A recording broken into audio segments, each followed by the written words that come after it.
Hello friends, I Arun Dalal once again welcome you on the online platform of Arun Dalal English Classes YouTube channel, and today we are going to shift on one of the new topics, that is phrase replacement. You can call it sentence improvement as well. So your assignment is on your screen and here we go with it.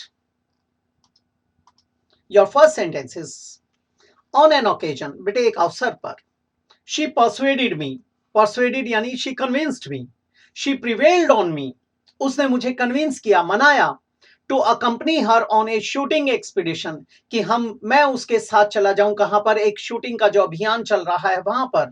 She was planning, जिसकी वो योजना बना रही थी. अब बेटे उसने मुझे परसुएड किया, ये तो पास्ट टेंस आ गया, सेकेंड फॉर्म आ गई. अब वो मुझे पहले कन्विंस कर चुकी या वो पहले प्लान कर चुकी थी, या वो यहां तो साथ साथ कर रही है वाला बोध हो रहा है. जैसे when I visited him he was sleeping, एक काम हुआ तो दूसरा चल रहा था, तो ये तो गलत अर्थ देता है, ये गलत हो गया.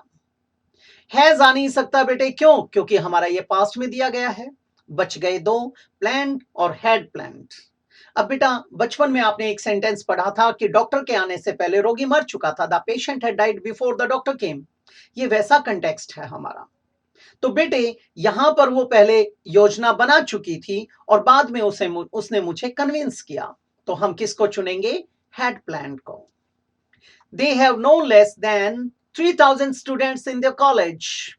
बेटे यहां पर आया 3000 स्टूडेंट्स, ये तो काउंटेबल है.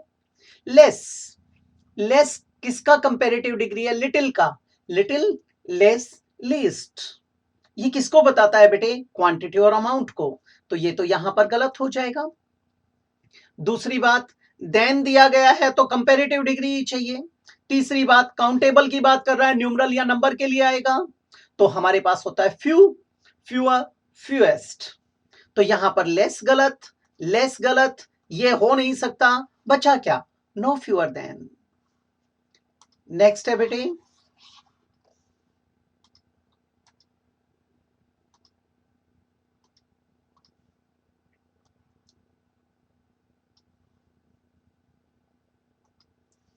हमारा सेंटेंस है when he regained consciousness. बेटे जब उसको होश आया, when he came to his senses, he was stretched in the ditch out. बेटा ये out और जो ये stretched है, ये इकट्ठा आना चाहिए, ये एक वर्ब के रूप में काम करेगा. soaked to the skin, soaked यानी drenched यानी wet, he was completely wet बेटा, यानी तरबतर था वो. तो बेटे यहां स्ट्रेच्ड की बजाय ये इसके साथ जोड़कर लिखा जाना चाहिए आउटस्ट्रेच्ड इन द डिच. जब ये आउटस्ट्रेच्ड इन द डिच आ जाएगा तो ये अप्रोप्रिएट है. Out in the ditch stretched, ये बिल्कुल गलत हो गया. डी हमारा कट ही चुका. ऑन द डिच आउटस्ट्रेच्ड, ये गलत हो गया. हम किसको चुनेंगे बेटा? सी ऑप्शन को. आगे बढ़ जाते हैं.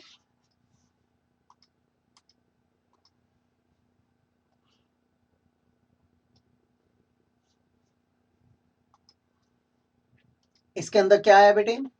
टू लिटिल इज नॉन, बहुत कम जाना जाता है. इज बी के साथ वर्ब की third form I, passive voice बन गया. बाय दिस टाइम, बेटे बाय दिस टाइम तो किसको बताता है? अपॉइंटेड टाइम को बताता है, ये तो गलत हो जाएगा. बाय दिस टाइम का प्रयोग किया जाता है जब आप किसकी बात करते हो? जब आप परफेक्शन की बात करते हो. तो यहां ये गलत हो गया. इसका मतलब नो इंप्रूवमेंट तो हो नहीं सकता. Too little is known about possible side effects of these drugs. ये जो ड्रग्स हैं इनके पॉसिबल जो साइड इफेक्ट्स हैं उनके बारे में अभी तक ना के बराबर जाना जाता है. प्रेजेंटली यानी एट प्रेजेंट, बेटे हो सकता है. इन द एंड, बिल्कुल गलत हो गया. बिफोर हैंड, इन एडवांस, बेटे गलत हो जाएगा. इंजेक्शन देने से पहले, वैक्सीन देने से पहले हम उसका नतीजा कैसे निकाल सकते हैं? If you want to save money, यदि आप पैसा बचाना चाहते हैं, you must get rid of shopping. आपको शॉपिंग से छुटकारा पाना चाहिए. बेटे किसी चीज से छुटकारा पाना इसका कोई समाधान तो नहीं हुआ, ठीक है? उससे रू तोड़ लेना, मुंह मोड़ लेना, ये तो कोई सॉल्यूशन नहीं हुआ यहां पर. अगर हमने शॉपिंग छोड़ दी, कुछ ऐसी बेसिक नेसेसिटीज होती हैं जो तो वो तो पूरी करनी पड़ेंगी, तो ये तो गलत हो जाएगा. इसको हम चुन नहीं सकते. Put up with, cope with, bear with, किसी के साथ तालमेल बिठाना, किसी को झेलना, बर्दाश्त करना, ये भी गलत हो जाएगा। नंबर 2 पे आ सकता है ये गेट ऑन विद, बेटा ये बिल्कुल गलत है। जैसे आप कहते हो he is getting along with somebody और समथिंग, तो वैसे उसी अंदाज में इसका प्रयोग करते हैं। कट डाउन ऑन, ये हो सकता है यानी टू रिड्यूस, अपना जो एक्सपेंसेस है, एक्सपेंडिचर है, उसको थोड़ा सा डिक्रीज किया जाए, उसका ग्राफ नीचे लाया जाए। नेक्स्ट है बेटे आपका the loud and incessant chatter, बेटे जो ऊंची और लगातार जो बातचीत हो रही थी, वरीज द मैजिशियन, बेटे मैजिशियन को चिंतित करती है, who is trying to concentrate और फोकस, जो कंसंट्रेट करने की कोशिश कर रहा है, ध्यान केंद्रित करने की कोशिश कर रहा है। बेटे वरी तो गलत हो जाएगा, ये तो चिंता थी, ये बिल्कुल गलत हो गया। अब डी आ नहीं सकता। एग्रावेट, जब किसी प्रकार का कोई कष्ट है, पीड़ा है, बीमारी या बुराई है, उसको बढ़ाया जाता है, दैट इज एग्रावेट, ये गलत हो जाएगा। अनोइज, अनोइज और इरिटेट्स दोनों वैसे तो सिनोनिम्स हैं, लेकिन यहां पर कॉलिक्वल यूसेज को देखा जाएगा, तो उस आधार पे हम किसको चुनेंगे, इरिटेट को, क्योंकि कोई चीज जब कॉन्टिन्यूअसली आपको परेशान करती है, ठीक है, तो वो क्या करती है, इरिटेट करती है, तो यहां पर इसका चयन कर लिया जाएगा। आगे है बेटे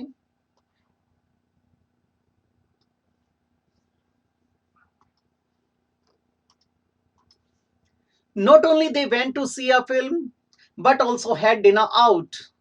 अब बेटे नॉट ओनली का कॉम्बिनेशन किसके साथ होता है, बट ऑल्सो के साथ, और जो कंजंक्शंस होती हैं वो इक्वल स्टेटस की यूनिट्स के साथ आती हैं। हमेशा इक्वल स्टेटस की यूनिट्स आएंगी तो उन्हें कनेक्ट या लिंक करती हैं ये। अब यहाँ इक्वल स्टेटस कहां दिखाई दिया, यहां आया बेटा हैड, वर्ब का सेकंड फॉर्म, यहां आया वेंट, ये भी वर्ब का सेकंड फॉर्म। इसका मतलब नॉट ओनली की पोजीशन तो दे के बाद होनी चाहिए थी ताकि वेंट को क्वालिफाई कर सकता है, जैसे बट ऑल्सो ने किया, लेकिन वो तो सिंपल सेंटेंस हो जाता फिर हमारा। अब ये तो हमारा हो नहीं सकता, गलत हो गया। नॉट ओनली डिड दे गो हो सकता है, they did not go not only. अब बेटे यहां पर एक चीज देखिए, यहां पर भी नोट आया, यहां पर भी नोट आया, माइनस माइनस तो प्लस हो जाएगा, ये तो गलत अर्थ देता है, सुपरफ्लुअस हो गया। दे नॉट ओनली वेंट हो सकता है। अब हमारे पास दो ऑप्शंस हैं। अब यहां पर एक टर्म आती है बेटे, जो हमारे सेंटेंस का रेगुलर रेगुलर स्ट्रक्चर होता है, ऑर्डर होता है, उसको कई बार तोड़ दिया जाता है या डिस्टर्ब कर दिया जाता है। वो कब होता है, जब आप किसी एडवर्ब को सब्जेक्ट के पहले रखते हो और वो आपके एक्शन या वर्ब को क्वालिफाई करता है, उसके ऊपर जोर डालकर बोलता है, तो उस वर्ब को तोड़ा जाता है, उसकी हेल्पिंग वर्ब को सब्जेक्ट के पहले प्लेस किया जाता है। इसको कहते हैं इन्वर्जन।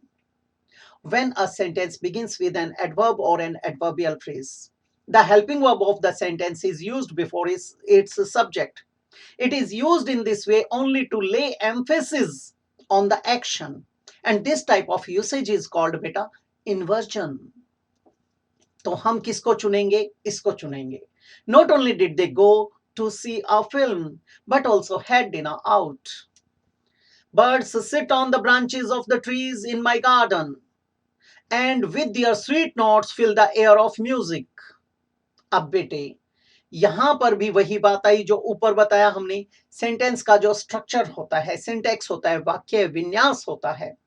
इंग्लिश में चलता है सब्जेक्ट, वर्ब, ऑब्जेक्ट। हिंदी में चलता है कर्ता, कर्म, क्रिया। तो यहां पर पहले सब्जेक्ट आएगा, फिर वर्ब आएगा और फिर क्या आएगा, ऑब्जेक्ट आएगा। तो उस लिहाज से ये गलत हो गया हमारा, ये तो हो नहीं सकता। अब बेटा fill their sweet notes in the air, ये गलत हो गया। बाय दियर, ये भी गलत हो गया। Fill the air by their sweet notes of music, हमारा क्या बन जाएगा, सी ऑप्शन। नेक्स्ट है बेटे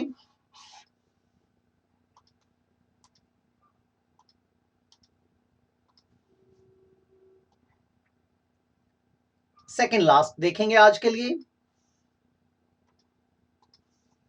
India will enter the League of Major Developed Nations as a space giant within a short time.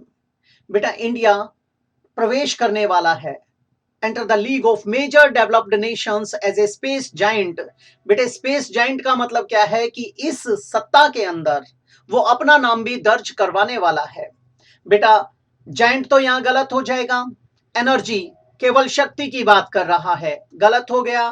Force, बेटे जब हम किसी चीज को वायलेंटली किसी चीज के ऊपर फोर्स अप्लाई करते हैं वो हो जाएगा, ये तो गलत हो गया। पावर, ये हो सकता है, यही बन जाएगा हमारा। नेक्स्ट है बेटे last sentence for the day. बड़े बारीकी से समझना, एग्रीमेंट के टॉपिक में अक्सर उठाया जाता है। मैनी अ मैन, अब बच्चे कहते हैं जी मैनी के साथ अ क्यों आया, मैन क्यों आया। ठीक है, समस्या यहीं पे बन गई। बेटे आपका जो ये मैनी होता है, मैनी का प्रयोग किसके लिए किसके साथ किया जाता है, काउंटेबल नाउन्स के साथ।